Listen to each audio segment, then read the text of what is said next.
అన్న ఇప్పుడే game changer cinema చూడటం జరిగింది. ఓకే సినిమా అనిపించింది, కానీ ఇంకొంచెం బాగుంటే అనిపించింది. అప్పన్న క్యారెక్టర్ ఇంకో 20 నిమిషాలు చూస్తే బాగుండేది. నాకు అది కొంచెం సాటిస్ఫాక్షన్ లేదన్న. అప్పన్న క్యారెక్టర్ ఇంకో 20 నిమిషాలు పెట్టుంటే కొంచెం గట్టిగా తీసుంటే స్టోరీ బాగుండేది. హైలైట్స్ అంటే నాకు సినిమాలో హైలైట్స్ అంటే స్టార్టింగ్ ఎంట్రీ బాగుంటుంది అన్న. రామ్ చరణ్ ఎంట్రీ, వాళ్ళు హెలికాప్టర్ మీద కత్తి పట్టుకొని లుంగిలో వస్తుంది చూడు, అదొకటి బాగా అనిపించింది.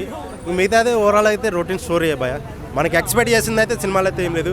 మెయిన్ పాయింట్ చూసి జయసూర్య గురించి మాట్లాడాలంటే యాక్టింగ్ అయితే బాగుంది, ఇంకొంచెం తగ్గింది, ఇంకొంచెం బాగుంటే బాగుండు. అది సాంగ్స్ గురించి మాట్లాడాలంటే సాంగ్స్ అందరూ అంటున్నారు 80 crores అంటున్నారు, కానీ 80 crores పెట్టడం సాంగ్స్ బాగుంటాయి కాదంటలేదు, కానీ దానికి పెట్టిన బడ్జెట్ ఎక్కువైంది అంటున్నాను నేనైతే.